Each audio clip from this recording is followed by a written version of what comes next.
ECSI fans, you want to revolutionize your sports investing habits? Allow me to tell you about WagerWire. WagerWire is an app that helps you become a superior bettor by allowing you to sync all your sports books and track all your bets in one place. See your current action, your betting history, and stats. You could also sign up for sports books and collect bonus offers. Follow them at WagerWire on X, as it's the best account on the platform. Head to App Store or Play Store now and search WagerWire and download the app.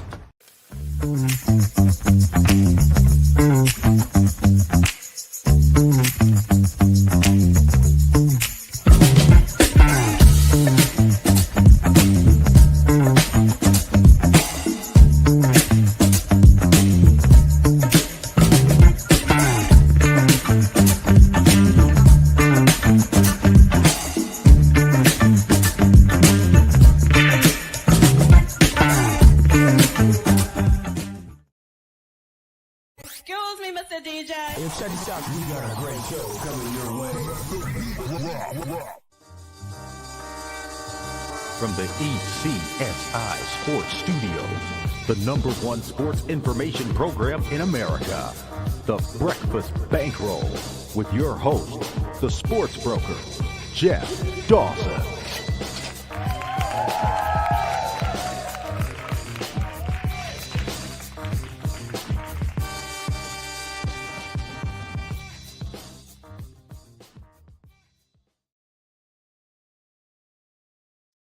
Good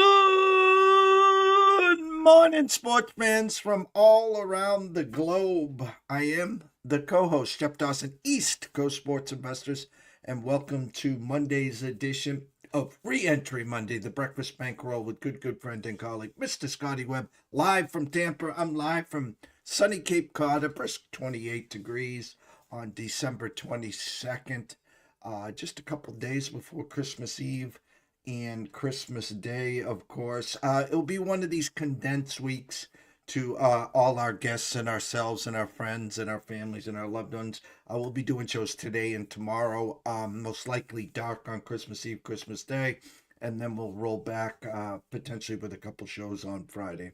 First and foremost, of course, a shout out to our proud sponsors and partnerships. It's WagerWire. Head on over to Google Play, download the app. That app is free. Travis, Guy, Zach, myself, Amber, Holly, Carol, Bucks, Matthew, Alan, Drew, Jacob, the list is endless. Come on board. Go to Twitter right now, X at WagerWire. Follow along there as well. 2026 is going to be off the charts. Shout out to Travis and Zach as we wrapped up the first year, the final episode number 6 of the Whip Around. Blessed and honored to be a part of that. Such great people involved in that, from Doug Kazarian to Bill Krakenberger, Rob Pizzola, Brad Evans, myself, and the whole team. They couldn't have done a better job there. So thank you. Looking forward to season 2 and potentially some big things in 2026 there. And of course, AtlantaSteaksandSeafood.com. Terry Smith will be on, I think tomorrow. We're going to get him on tomorrow. We're going to talk some Georgia Bulldogs and their next game there. We're going to talk some Atlanta Braves with him as well. But head on over to AtlantaSteaksandSeafood.com. Steaks, seafood, chops, appetizers, wines. Terry's got it all. He filled me up for the holidays and for January. We're blessed to be a part of him as we get ready for 2026. So much to talk about. I promise I won't keep Scotty overtime. A million ways to go, so I'm going to bring him in first. So let's bring him in. What's up, Scotty? Looking at football stuff, right? I mean, we got a game tonight. We got 2 games tonight. We got a NFL game. We got college games. We had craziness over the weekend, or at least I thought there was craziness over the weekend in some of these games. So, and then the Red Sox made a trade. So, all kinds of stuff going on. Yeah, we'll get to the Red Sox. It's kind of comical, we could just create a show just talking about them. They can't make the big splash in the free agent market, so they got to make a trade, which is exactly what they have done. Knew they had been eyeing Contreras for a while. We had talked about it, whether it was going to be him or Marte, and then figure out, obviously, if they'll bring Bregman back or if not, if they'll pivot. But we're going to get to them. We're going to get to the NFL. College football You know what? Two tight games, one backdoor wide open. I'll get to the backdoor wide open. I had talked and saw some comments from the big risk room guys, whether it was Jeffrey Benson over at the Circa, whether it was Westgate, whether it was Chris Sanders at South Point. They got hit a lot at 22, 21 and a half, even some 21s with JMU there. And you know, we had the Oregon team total first half over 17 and a hook, and they covered their team total in the first half of the full game. But my point is 99-yard drive to come all the way back and get that score for the backdoor cover there. Ole Miss was who we thought they were. They just rolled. But the two tight games, A&M and Miami, comes down to a pick late. If you had the under, you would just add your feet up the whole time there. And the one that's a real head scratcher, and hats off. I mean, Oklahoma 17-0. Game's over. Game's over without a doubt. Then a fumbled punt, a pick six, and next thing you know, it's 17-17, and Alabama just took control of that. I guess we'll start with you and your thoughts on what you saw in the college football over the weekend. I'm probably going to be right on that bandwagon with everybody else, and maybe I said it before, but I'm just disappointed that Tulane was even in there, and I'm disappointed that JMU was in there. I just, in my opinion, it's just not the way it should come down to. You should have the 12 best teams, and I would much preferred to see Notre Dame and BYU play in these games. And I say BYU, it could be anybody. I mean, as long as they're good teams, right? So that was the first thought, and then the second thought was those teams proved they didn't belong. I mean, I get it. JMU covered the number and whatever, but I mean, when you get to a certain point in a football game, you're bored to death. I mean, like what are those kids thinking? I mean, they've already scored 50 points. They blocked a punt for a touchdown. They throw the ball and the kid scores a touchdown. I mean, like, what more? And then, JMU just didn't give up. I was disappointed in the sense that Oregon didn't finish strong, which then leads me into thinking what to do about the next game they play. Because they're the favorite. I mean, they're small favorites, but they're favored over Texas Tech, and I don't think they should be. So anyway, that's a whole different discussion. In these games, I was on Alabama, right? So I'm sitting there going, man, we're getting crushed 17-0. And it's just like anything else. I thought I was very surprised at how at the very beginning of the game, Oklahoma actually moved the ball a little bit. I'm like, their offense is terrible. Well, they moved the ball a little bit, and then they quit, and it stopped. I think what happened was there were some adjustments that were made and some different things that happened. And then, I remember making a comment that I would rather have the head coach DeBoers, who's been there, done that, who understands in-game adjustments and different things.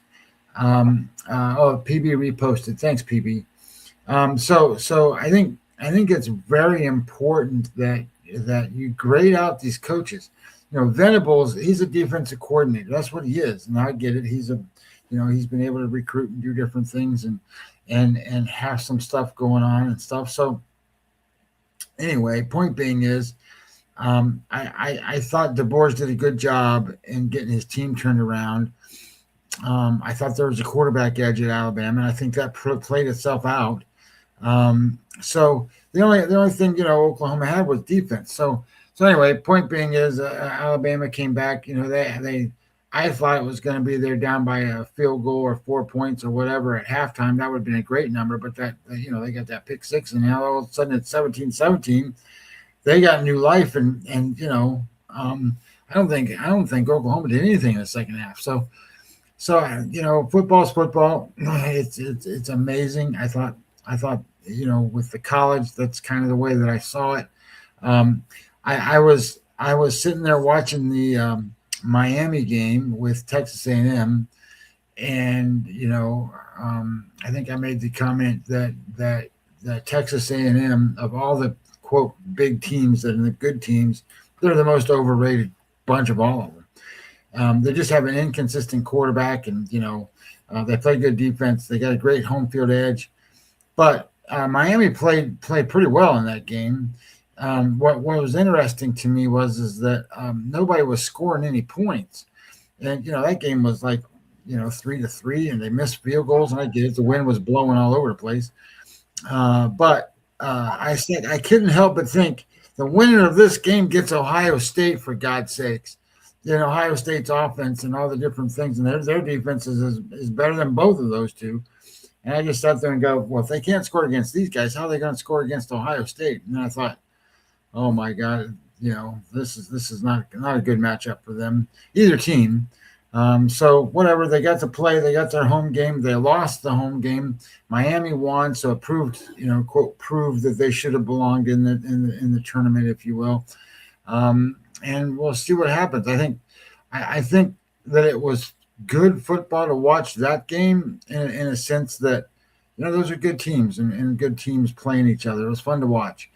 And then I thought the Alabama game was fun to watch. I did not enjoy watching either of the other two. And to be honest, I probably watched the NFL or something else during that time. Look at headlines on New Year's Eve, 7:30 Eastern, Miami, Ohio State. The opener was Ohio State 9.5 with a 42.5. Looks like nines with 42.5. There are some 9.5s out there right now.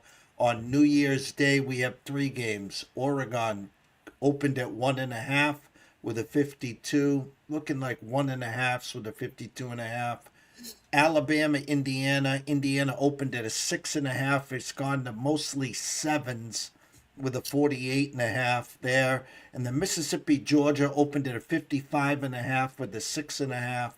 Georgia favored. It looks like 6.5s with 56.5. Expect some points on that game.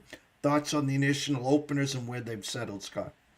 Yeah, I thought the initial openers is about right. Other than I really don't think Oregon should be the favorite over Texas Tech. I think Texas Tech is a better football team. Now granted, they are a good defense, and I don't think Oregon's a good defense. I think they're an average defense, but I think Texas Tech's offense is more average. So when you start to think about how it sort of plays out and where everything goes, I think it's going to be kind of matchup of the trenches and where does all that happen, and what's all the other things that kind of come into it. So Dan Lanning's pretty good. I don't think Texas Tech's used to being here, so we'll see what that kind of looks like too, in terms of head coaches. I thought that the line between Georgia and Mississippi was a little high at initial thoughts, because Mississippi played them already. Georgia beat them, but Mississippi had them by 9 points in the fourth quarter and just let them off the hook. They wore out in that game. So Mississippi could have beat Georgia.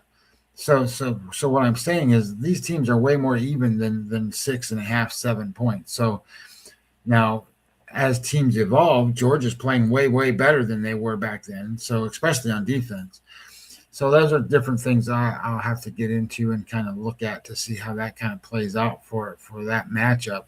I don't think Alabama has a chance against Indiana. Think about it this way. If you can't score on a defense, like Alabama can't run the ball, right? We already know they can't run the football. So they're going to throw the football. That's all they're going to do. Well, Indiana can pass rush, and Indiana can defend the pass, and Indiana can score on offense. So I don't think Alabama stands much of a chance. And I think when you think about what Miami can do against Ohio State, I don't think they can do hardly anything. So I think those two teams, Indiana, just in my head, Indiana and Miami, I think, or Ohio State, I think they make it to the next level pretty easy. Now, like Ohio State, I think, would have to play the winner of the Georgia-Mississippi game. That's probably a pretty good game. And then Indiana would have to, play the other side. And, well, we'll see what happens with how all of this stuff kind of plays out. But I think that's when we're starting to get into some pretty good football, especially at this level. So anybody, I shouldn't say anything. All these guys can say all they want to about having this 12-team thing. But in this season's iteration of it, the top four teams, the top four teams are so much better than everybody else, and the top two are better than the rest of them. So I think when it comes to okay, well, we want 12 teams in. Well, you see what happens when you put these other teams in there, and you got to play even kind of the Oregons of the world. They gave up 50 points, and they could have probably if Oregon would have had more of a killer instinct, I think they would have dominated that game even further. But at the same time, why does it matter? It doesn't. You know what I mean? Like, it doesn't matter to those kids and to those guys to do that stuff. So that's only our world, the betting world, where you got to cover 20 and a half or 21 or whatever. And you sit there and you go, Jesus Christ, we're ahead by 35 points with 9 minutes to go in the game or whatever it is, and you don't cover. So, but, that's the way football goes. The comedy is, more is better. And I got your email, and thank you so much. And the funny thing is, back in the day when we did these bowl pools, you started at the top, and by the time you got to New Year's Eve, New Year's Day, each game got better and better. The Orange Bowl, the Rose Bowl, the Sugar Bowl. And then the last couple of games was your semifinals or your final matchups. Now it's just, yep, throw darts. And the more is better in the NCAA tournament, from 32 to 64 to 66 to 68 in the playing games. Yeah, we've had twice a 16-1. Okay, but in football, and by the way, you do get those Cinderella runs where the 12, 13, 14 seed wins the first two games of the first weekend, and they surprise in the first game, and they get to the Elite Eight, or once in a while they'll get to the Final Four, and they'll be double digits underdogs to a Duke, a Gonzaga, or a UConn, and they'll get blown out. And it was a great story. In football, it just doesn't happen. And you talked about JMU. You talked about Tulane. Because of the system, they belonged. But we all know Notre Dame, BYU. And then if those two were in, we would have heard the bitching and complaining, of course, from Texas and Vanderbilt. So the point is, the way the system, which is flawed, everyone wants more. So what are they going to do next year or the year after? They go to 16 or whatever. So it is what it is. We're going to move on. We'll be talking about the games throughout next week, this week, and of course into next week. NFL on Saturday, the Eagles played with their food in the first half. Mariota gets knocked out. In comes, I think, Josh Johnson, a third stringer. Philadelphia rolls. But the nightcap, it's the Bears' year, and we just have to enjoy it. And I've been pumping up Ben Johnson and the culture that he's brought in with the Bears. But they had a 1% of a 1% chance to win late in the fourth quarter. They get a late score. And then it was deja vu. I think it was Packers and Seattle playoff game years back. Just recover the onside kick and you go on to the championship. And they fumbled it. And what did they do here? They fumbled it. And Bears come down. They tie it. And then Caleb to DJ Moore for the win there. Yesterday, favorites go 4-8. The nightcapper, Lamar gets hurt. Again, playoff structure. No Joe Burrow, no Patrick Mahomes. Again, you might as well just add no Ravens. So the AFC is wide open. Broncos lose at home. The Jags, Liam Cohen. If you don't believe, you better believe now. Go into Denver, who had won 12 in a row. And the funny thing about that game is teams after playing the Jets 1-14, Scott, the following week. And here come the Jags, upset win there. I talked about the Patriots. Again, the Lions, thanks for playing. Steelers now cooking with Chris will win 3 in a row there. No one believes in Carolina. Well, the Bucks have been leaking oil for a long time, and there come Carolina. And I guess my statement, Scotty, is this, and this is how the NFL works.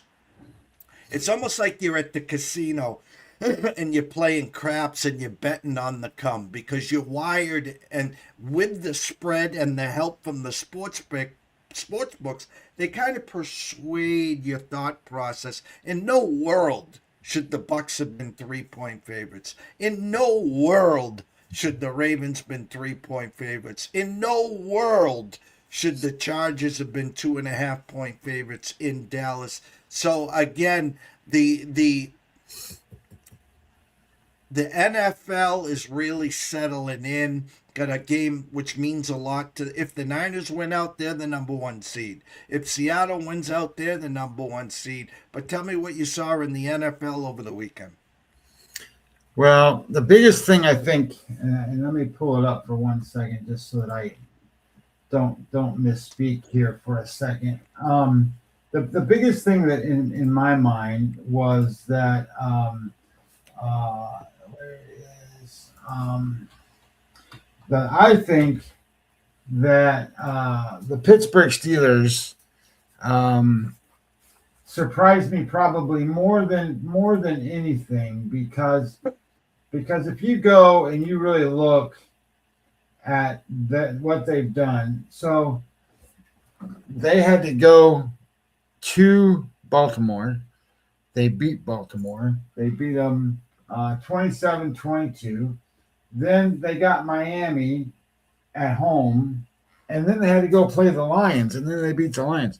Theoretically, they should have been 1-2 in those spots, and they went 3-0.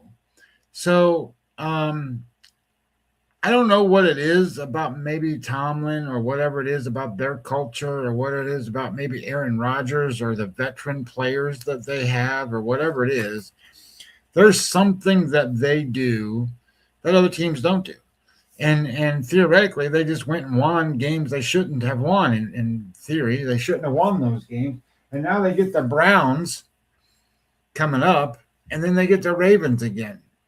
So, I don't know if that Ravens game is going to come to matter at all. It might. I don't know that it will or it won't. So I think, when it comes right down to it, if they beat the Browns, I think they're in. I don't think whatever Baltimore does matters because I think Baltimore's 2 games behind. So I was pretty impressed with what they did, to be honest, because that's a team that I didn't think really was going to do anything. But again, I'm a little concerned about a team like that makes the playoffs and then what the expectation level looks like. The other thing I looked at that I thought was kind of interesting was when you start to look at the AFC, and we've always said, hey, look, the NFC's got some really good teams in it. The AFC's kind of bad. Well, you're going to have to win a lot of games to get in the tournament in the AFC because you've got New England now 12-3, Buffalo 11-4, Denver 12-3, the Chargers 11-4, Jacksonville's 11-4, and Houston's 10-5. So you're not gonna get a 9-6 team or 9-7 team in there. You're not gonna get a 10-7 team in there. Yeah, you are.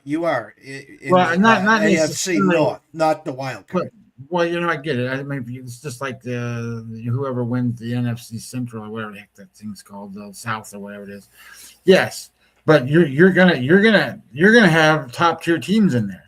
So I think the same thing is going to apply to a certain degree in the NFC. You're going to have some great teams that are going to play in this tournament. So we'll see how all that plays out and kind of where it goes. I think home field advantage is going to be important in that. So these teams need to really start playing for that to a better degree. Thought the Rams loss was bad for them. That started everything off Thursday. That was just a ridiculous game for them. Seattle did what they needed to do. Seattle now goes and plays Carolina. Well, they're 7-point favorites at Carolina. If they beat Carolina, then that opens the door back up for Tampa Bay, because Tampa Bay said, goes and beats a Quinn Ewers led Miami team, for example. And then they play Carolina the last game of the season at home. So, and if they beat them at home, then they're in, and then Carolina's out. So the NFL is always interesting in terms of how they do the schedule. And the schedule matters because, if you're not a good team, you're not going to, your schedule, you're not going to play a lot of good teams. You're going to play a lot of mediocre teams. And if you're a good team, you're going to play a lot of really good teams. So schedule variance is something that kind of helps level the playing field in terms of overall wins and losses. We talk about the Eagles and the Eagles not being as dominant as they used to be and all that stuff. Look at their record. The Eagles are what, 10-5, and who do they got next? The Eagles are playing. Where are they? Eagles. Eagles are at Buffalo, so that's probably, I don't know if it's an important game for either one, to be honest, but that's a game that they'll battle in. And then they end the season, the Eagles, with the Redskins. So if they go 1-1, they're going to win their division. They're going to have 11 wins, 12 wins, and that's all you need, really. And maybe they get some things situated. And they perform a little bit. Their defense is playing a little bit better. I thought NFL, there was some soap opera stuff happening, like Houston had to come back and really fight to beat the Raiders. I mean, come on, 14-point favorites. I didn't bet that game, but 14-point favorites. I think we got to see what happened to the quarterback for Minnesota. See what happened to his hand. Like, I think he hit the helmet. JJ McCarthy, hit the helmet of a player, might have broke his thumb. So if that's the case, I think they play, some games coming up here against some opponents that it matters to, and they might be a walkover, but especially on offense. Now they got a pretty good defense, so we'll see what that looks like going forward. I thought the NFL was interesting. I think we have more answers now because there's not very many teams actually playing for spots anymore. If you look at where is the total thing there, NFL standings and playoffs. So in the AFC, right, Denver and New England's in. In the NFC, you've got 1, 2, 3, 4, 5 teams. So it's the Packers and the Lions. That's it. And obviously the winner of the South. So the Packers and the Lions, between those two teams, everybody else is in on the NFC. And then the AFC, it's a little bit more to sort through. But I think you can count the Ravens out. I think after tonight, you're probably going to be able to count the Colts out. So then you're down to, same similar thing where, there's a lot of teams in, and you can sort of sit there and go, yeah, well, we'll see what happens and kind of go from there. So the answers are coming, but we'll see what happens. The comedy, The Circus Survivor, has their own little week on Christmas Day. So you had to save one of the 6 teams for Christmas Day if you got through this week. And I think there were 10 left, and I think 9 have gotten through, and 1 has San Francisco. I don't know if 1 had the Ravens last night or not. I'll have to double check. But here's the comedy of it. There's 3 games on Christmas Day, and in August, they looked amazing. Now look at this one. And this will be the answer to one of your questions about J.J. McCarthy, by the way. Dallas at Washington. Dallas is now a 5.5-point favorite. Washington down to their 3rd-string quarterback. Dallas obviously has been eliminated. Detroit's at Minnesota. Opened at 3.5, now 6. The Lions are favored by 6. That will tell you all you need to know. McCarthy is out. Denver at Kansas City, the granddaddy of them all. Kansas City, Mahomes tore ACL. Gardner Minshew tore an NCL. Alex Smith is not walking through that door. Denver, 13-point favorites at Kansas City with the 37. So the scenarios that started before the week started to now, there's a way now the Chargers could get the number 1 seed, which isn't going to happen with the Patriots win. Okay, the Patriots now are 12-3. They go to the Jets, they're 9-point favorites, and then they host the Dolphins. The Patriots, in all honesty, most likely, and it's the NFL, we get all that. I get it. My point is, they're going to end up 14-3. Now, Denver supposed to beat Kansas City, okay? So it will come down to the last game of the year for the number 1 seed. And just like they had Biff's Almanac here, let me see. Keep going. And Denver hosts the Chargers.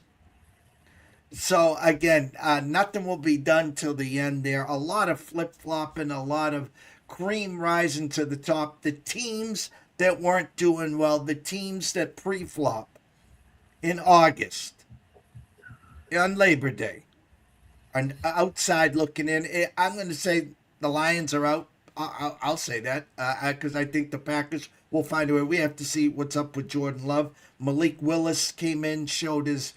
He did okay. I'm not saying he's Jordan Love, but he has won for the Packers. He's won at Tennessee there. But it's just not the year of the Lion. It's not the year of Mahomes. It's not the year of Burrow. It's not the year of Jackson. We're going to get a little, I'll say it this way, fresh air. Fresh air. Think about it. No Goff and the Lions. No Lamar and the Ravens. No Mahomes and the Chiefs. No Burrow and the Bengals. No one had that on their bingo card in August or September. No. But, and hats off to some of these teams. Like Jacksonville looks like they're a contender. I mean, they're playing good defense.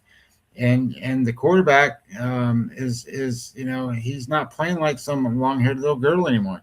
He's playing pretty well. So maybe it's the new head coach. Maybe it's a lot of the other stuff that has happened there that makes them pretty good. So anyway, I think there's a lot of fun when it comes to newness and some of these teams that are going to make it in this year. We'll see what it looks like when they have to play the playoff games. It's one thing to make it into the tournament, right? You have to get in. That's the first thing. So if you make it in, then you have to kind of go and say, okay, well, where's the Eagles at? Well, the Eagles won the Super Bowl last year, so don't count them out. So some of these teams, all they're trying to do is make it in, and some of these teams don't really mind whether they play at home or on the road to a certain degree because of the style of play that they make. I don't know. We'll see what happens and who gets hot, right? Like, everybody can say what they want to, but if you're hot this time of year and you're going into the playoffs in good standing and playing your best football and theoretically you're healthier than other teams, that's good news for you because you're in a pretty good spot. So I'm interested to see how it all shakes out. I think it's going to be fun.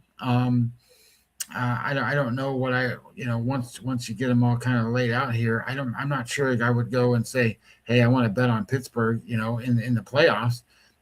But at the same time, they're going to make it, I think, right? I mean, they're not guaranteed anything at this point, but they beat the Browns, they're in. So, that's not saying a whole lot. I know the Browns gave the Bills a lot, but I thought they would in that game.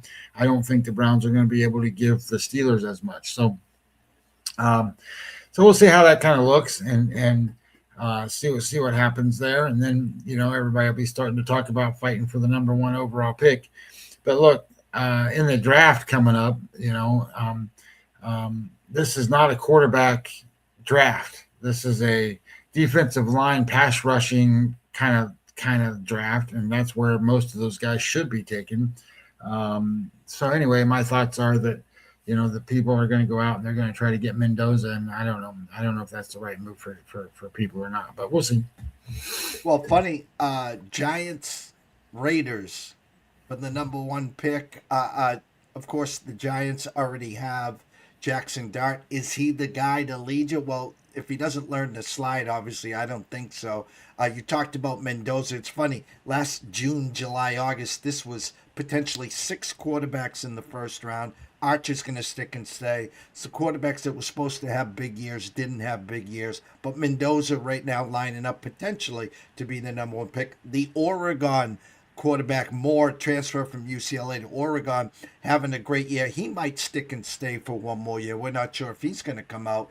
But for the Raiders, the Band-Aid with Pete Carroll, that has left the building. They'll be looking for a new coach. I saw Marcus Freeman's name floated around for the Giants.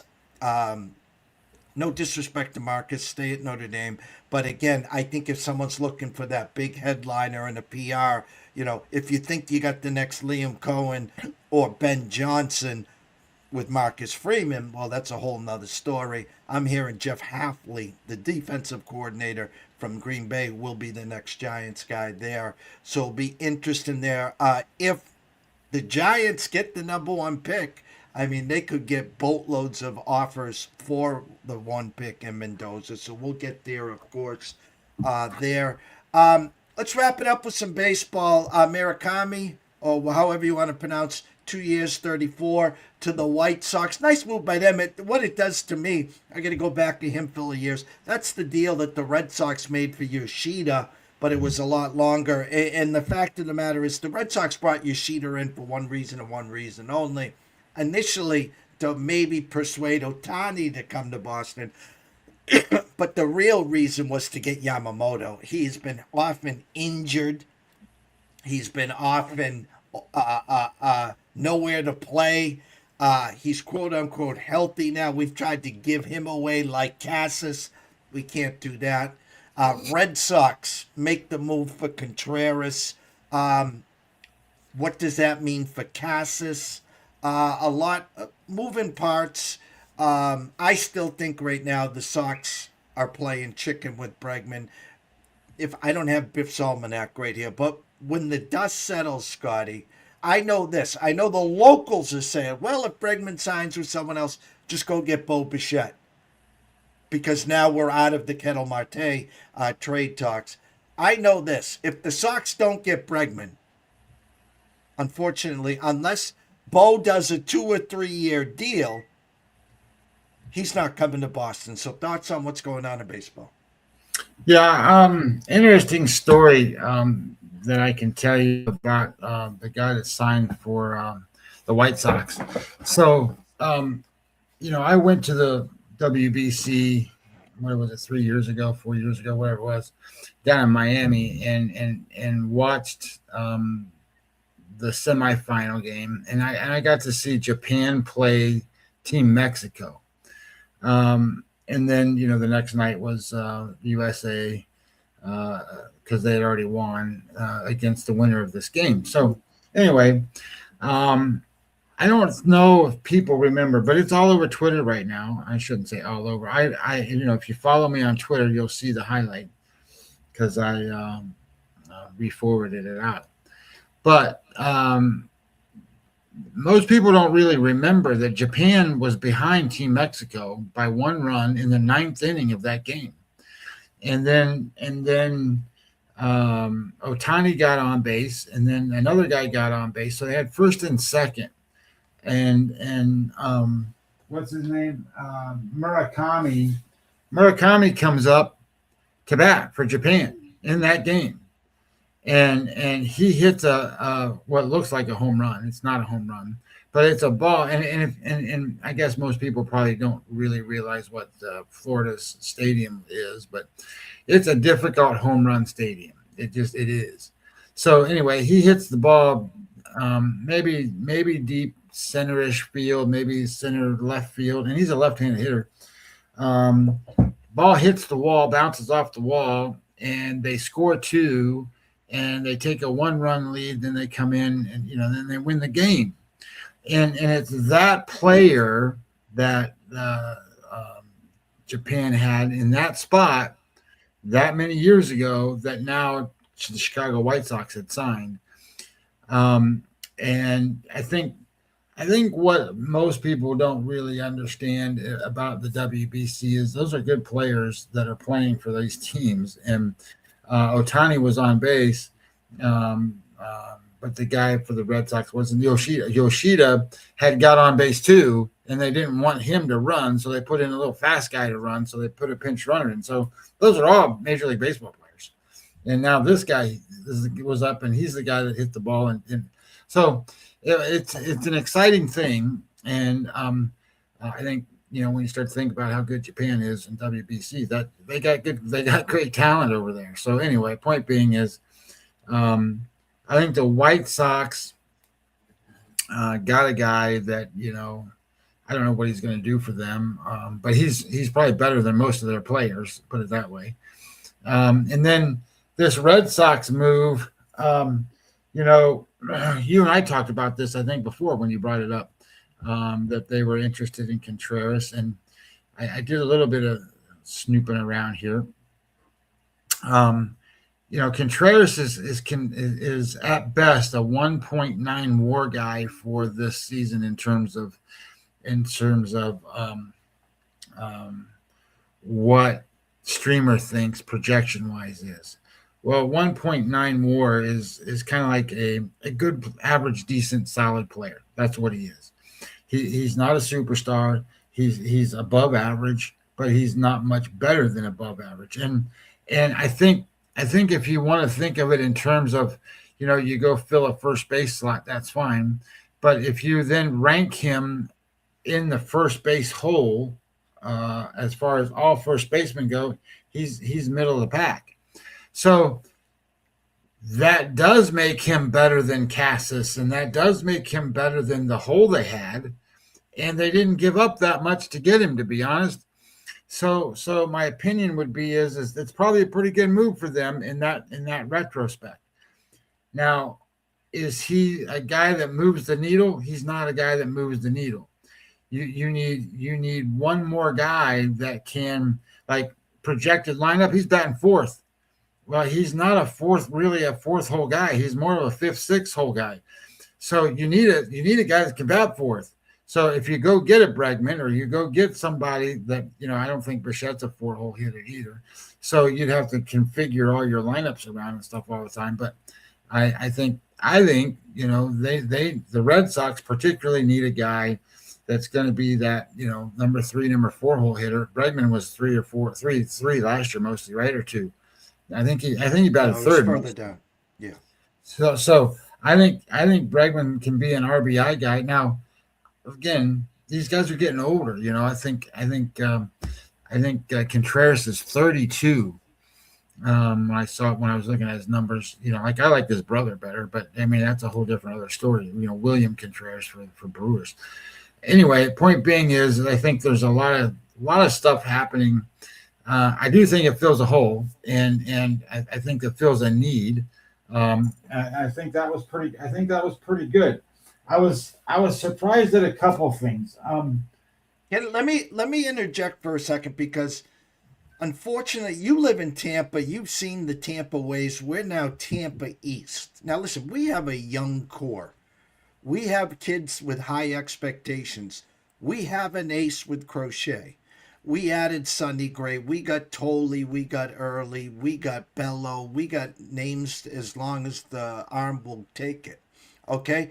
But when you really look at the Contreras sign-in from a business, what they basically said, and they did, is you take Pete Alonso, who's getting 31 per for 5 years, 151 million. We'll take Contreras. We'll get $8 million from the Cardinals. We'll have him locked in at 14-15 the first year, and he maxes out at 17-18. We have him controlled for 3 years. So we're saving basically anywhere from 13 to 15 per for 3 years versus paying Alonso 31 for 5 years. So my question to you is, and this is how I take it, and we're going to do this throughout the year next year. We're going to compare Wilson Contreras to Pete Alonso because that's what it was. It was a money save, a money grab, less years, and we're saving all this money. So I'm going to be watching those two very, very closely. Well, I would tell you that if all of that comes down to productivity, because that's how guys get paid, and the reality becomes is if you think about Pete Alonso at Boston with the short wall there. I mean, obviously it's a tall wall, but if he hits 50 home runs 2 times and 40 home runs the next time, he hits 140 home runs. You can't do better than that. So and if it was $30 million a year that you had to pay to get it, well, that's what you got to pay to get it. And you're not going to get 140 home runs from Contreras, and Contreras is not going to be one of the best fielding first basemen you ever saw either. So I think comparison wise, productivity is going to be important, and what he can do matters, and he's very streaky. So he can get hot for a little while and carry you for 3 or 4 or 5 nights, maybe a week or whatever it is. But then he goes into these he doesn't hit for a month. So Pete Alonso is pretty consistent. He's going to hit. I would assume over 40 home runs, probably close to 50 home runs in Boston, and that's productivity that you can't get anywhere else, to be honest. So anyway, I think it'll be interesting what you just said and how you're going to view it and what you look at.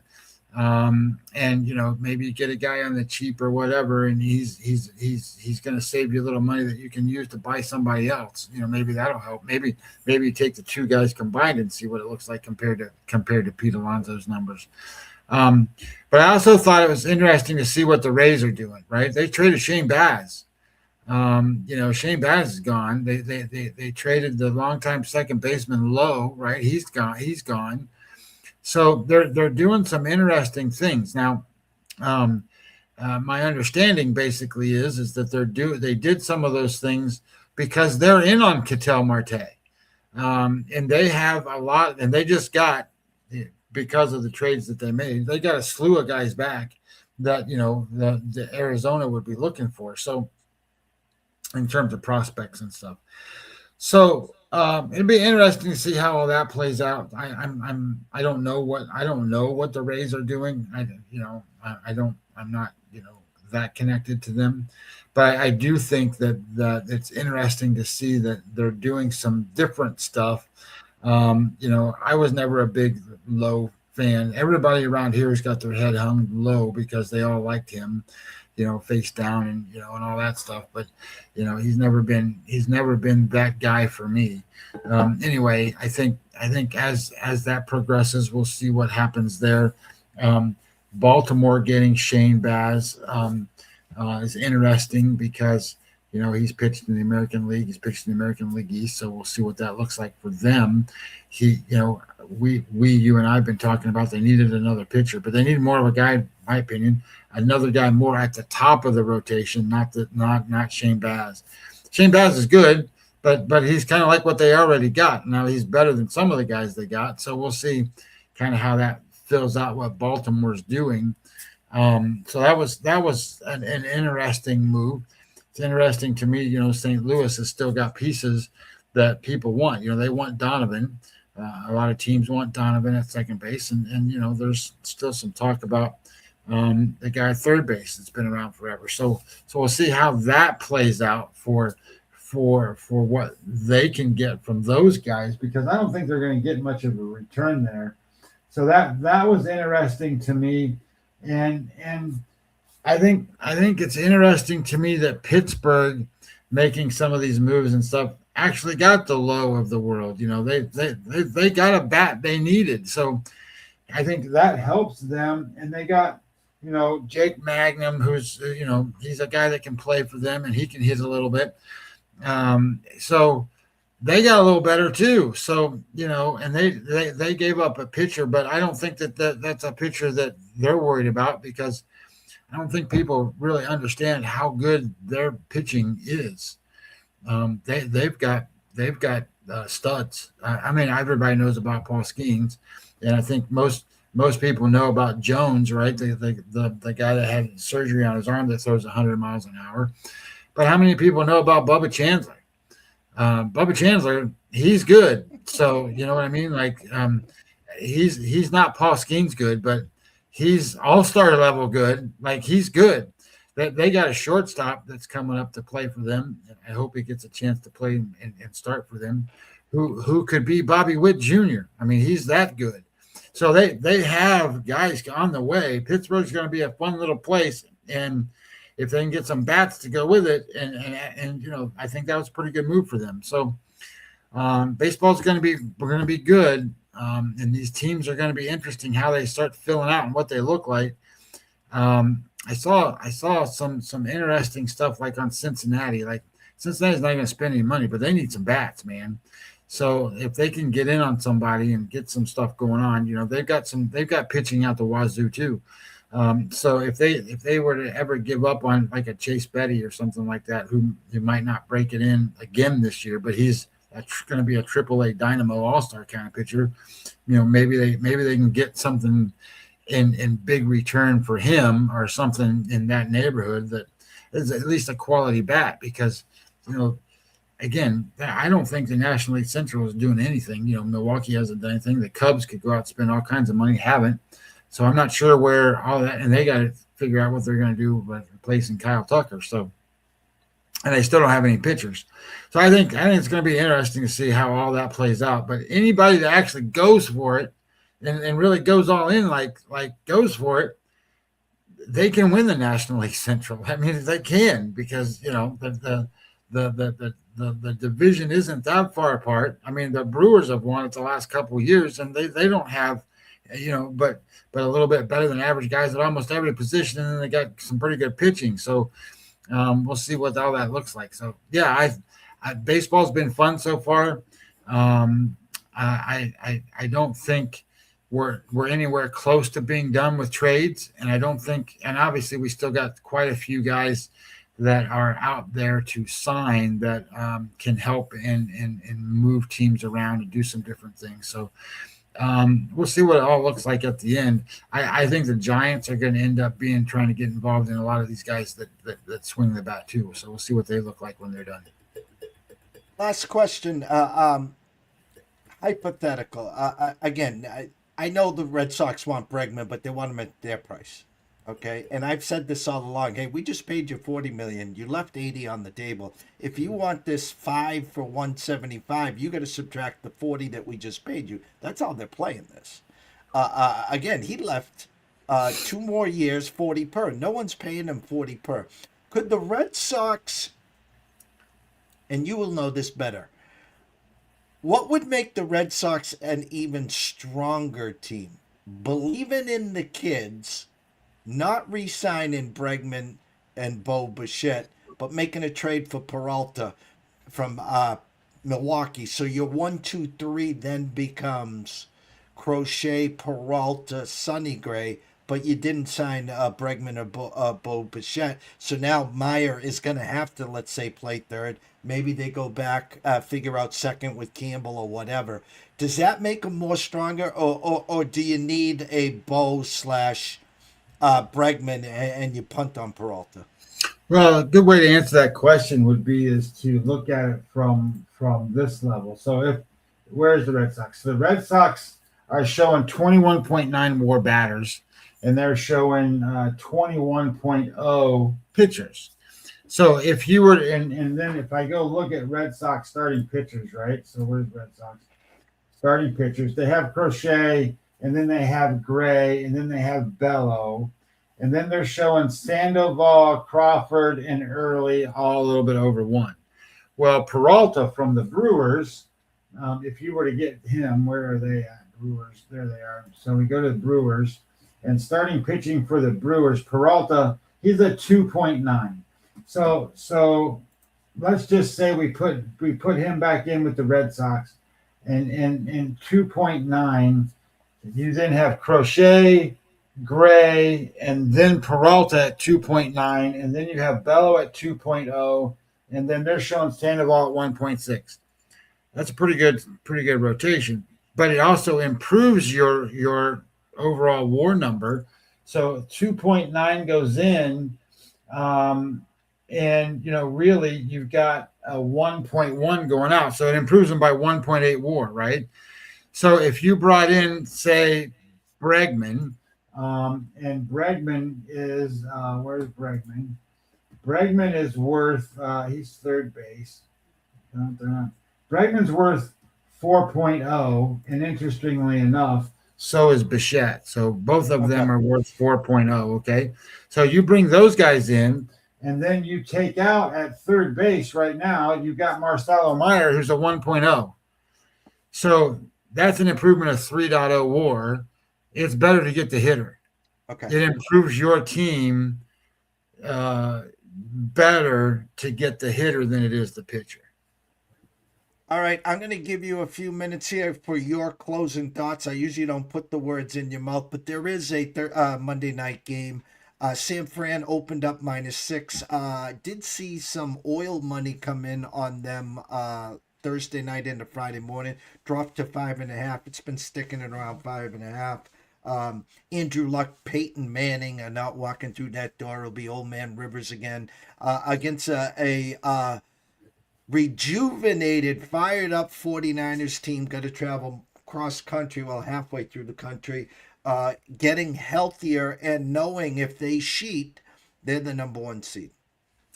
Yeah, I think this is an interesting matchup because I think the line came down from 6 to 5.5 to I think it's even 5 now. And I couldn't see it. Like I'm sitting there going, I think the books opened it to and tried to tease you to bet on the 49ers because Phillip Rivers and the old thing and all that stuff. But my opinion on this game is that Indianapolis is the right side. I'm not going to bet it. I'm not going to bet Phil. I'm not betting Phillip Rivers. I'm just not going to do it. But I think San Francisco can win this game and probably will win this game by 3 or 4 points, something like that. My AI thinks that, that San Francisco is the right side. He thinks that we're going to win by 10. So if you like the data crunch and you like the AI numbers and all the other stuff and kind of how it comes out, my computer said San Francisco by 10. I kind of look at it in the old school theory that some of these teams are really good at home and some of these teams aren't good on the road. And I don't think San Francisco is one of those teams I want to bet on the road. So Indianapolis, I think, is when you think about what they're capable of playing pretty good defense. And I think that's what you're going to see. I think you're going to see them play really good defense. I think San Francisco is going to struggle to move the ball on a consistent basis. You're going to see lots of field goals. Maybe an under is a good spot here. So I'm staying away from the game. But in terms of, my AI thinks, hey, it's a great bet to bet San Francisco. But I don't have to agree with it. So I'm not betting it.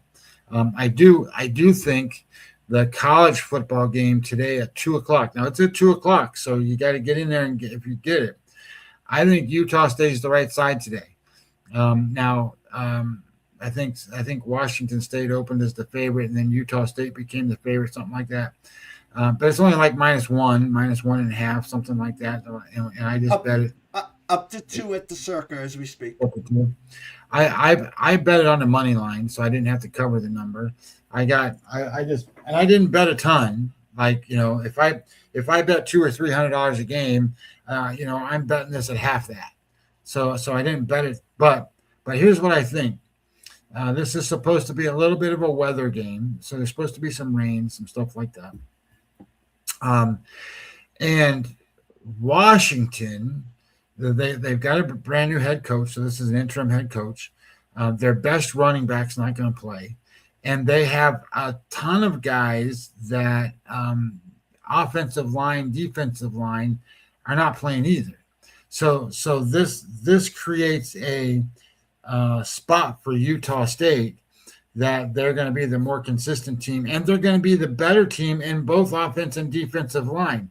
So I like that idea. I like Utah State. Utah State. This is I think this game's in Boise, right? So it's going to be up there in the blue turf, and Utah State plays at the blue turf, so they're familiar with that way more so probably than Washington State is. So I like the idea here that Utah State's the right side. I put, as Jeff calls it, beer and pizza money on it. Of course, I kind of look at it and go, hey, beer and pizza money ain't the same as what it used to be. So you put money on it and you do whatever. So I'm recommending that you go out and play Utah State in this game at 2:00. And I think you sit back and in my opinion, you sit back, you watch old man Rivers and see if he can, and you root for him to do halfway decent. And see what he does in the game tonight against the 49ers. If you're old like me and have look gray and stuff. And also Washington State head coach moving on to greener pastures as well, isn't he? Yeah, he went to take the place of Campbell in Iowa State. So that's where you got an interim head coach there. So if I pull this up real quick, I can give you because I got it right here. Where's Grok? There we go. So I looked at this and I said, okay, well, tell me more about the offense and the defensive line here, because ultimately I think that's what we're looking for. Like the go down here. So it's the cleaner high EV option, which is the money line. So I played the money line. The AI's got it like 6 to 8 points for Utah State to win the game, So I like that idea. And then when you think about, because I sit there and fight with this thing, so it tells me, hey, this is the right score, this is the right side, and then I push back on it pretty hard. So then it makes it go back and recalibrate, rethink, and do different things and give you more accurate information. But it's saying, hey, look. The key edge to this game, Utah State controls both sides of the trenches. Their offensive line is intact and experienced. They're good at zone and run schemes, and they thrive in the wet, slippery conditions. You have their front seven on defense is disruptive and stout versus the run. Exactly what you need to bottle up a depleted Washington State ground game that's missing their best running back. Washington State is severely compromised up front. They have no running back, right? So the credible run threat's gone. Their portal losses are on both sides. So they have defensive line guys out, offensive line guys out. So my opinion, it's Utah State or nothing. And the way I looked at it was, I don't want to have to sit there and try to cover. Who cares about covering 1 point? I just bet it on the money line and go on and be good. And then then you got an interim head coach and everything else that goes. And remember, Washington State played in a division of 2 teams. Washington State and Oregon State. It's the Pac-12. I mean, like that's what it was. So, whatever. They made it through. Now they get to play. Now they get to play in the Pac-12. That's going to be like the WAC, right? Or Western Athletic Conference is bringing all those, or Midwestern, whatever they are. They're going to bring a lot of those guys from all this new conference stuff going on out there. Is going to be sort of a joke too. Boise State and all those kinds of schools are going to end up going out there. Colorado State and all that stuff's going to play with Washington State, I guess. Myself and Scotty will be back tomorrow. We'll recap the Monday night game. We'll recap the Washington State game. We'll get into if maybe any more MLB moves were made. We will be dark on Christmas Eve, Christmas Day. We'll be back on Friday to recap what we missed. There were 3 football games on in the NFL on Christmas Day. 3 teams with 3 third-string quarterbacks. So tread lightly. Hey, Think about Netflix, who went out and spent all that money and all this advertising dollars to get these games because, like, oh, it's going to be the greatest. Oh, it's great. And then, there ain't nothing going on this weekend or that day. And then I'm sitting there going, do I really need to go deal with this and buy this and do this to watch these games? Shit, I'll just watch them on my phone. And the funny is, I haven't given out an NBA game all year. I won't until maybe the playoffs or after the All-Star break. Still follow the numbers or whatever. But my point is, Christmas Day was the day where the NBA had their day. None of this in-game tournament shit throughout November. This was their day. You knew when you woke up early in the morning after you wrapped presents all night for the kids, and they've already been up since 6 a.m., and the dust is settled, and it's about 7:30 in the morning. You knew you could sit down, and there were 5 NBA games. And you could have some fun with the NBA. Usually a game at Madison Square Garden, maybe at Boston after, sprinkle in, Steph Curry, sprinkle in the Lakers and whoever else was hot. Now the NFL tiptoed a handful of years ago with one game. Well, maybe 2 games, and now 3 games. And for me, high-stakes fantasy football, last year we were in the top 10 going into, this was the final week last year, and we had Lamar and Derrick Henry and Tucker. The Ravens were at Houston, and this was going to propel us with a big game to get through the weekend and maybe Monday and cash. First prize is $250,000. So my point is, here comes 3 games, like you said, on Netflix. The Lions 6-point favorites, must win, with Fran Tarkenton probably at quarterback.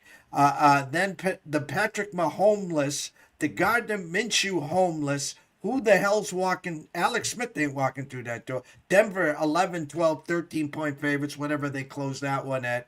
And then Dallas against Joe Theismann, whoever walks through Josh Johnson. So again, it will be comedy there, but we'll be back. And then after me and Scotty, I'm going to bring in Andrew McGinnis at 10:30, and we're going to get him to about 11 talking NHL. And then Matt Grissom will be in to talk about, he won the Not Your Average Joe at Wiesn the last quarter there. He went on like a 28-9 run, amazing run there to wrap up the day. So everyone, thank you so much. PB, thank you as always. Everyone watching and listening, thank you. The Wager Wire community, of course, Atlanta Steaks and Seafood. Everyone have a great, great day. From myself, Jeff Dawson at EC Sports, the one and only Mr. Scotty Webb at Webby20MLB. We wish everyone a blessed day. It's a new week. It's a short week because of the holidays. ECSI VIPs, our 3rd straight Envelope Monday. Another great weekend, another great week. So hopefully we've stuffed some stockings for you. And as we get ready to wrap up 2025 and get ready for 2026. Behave, stay safe, and talk soon.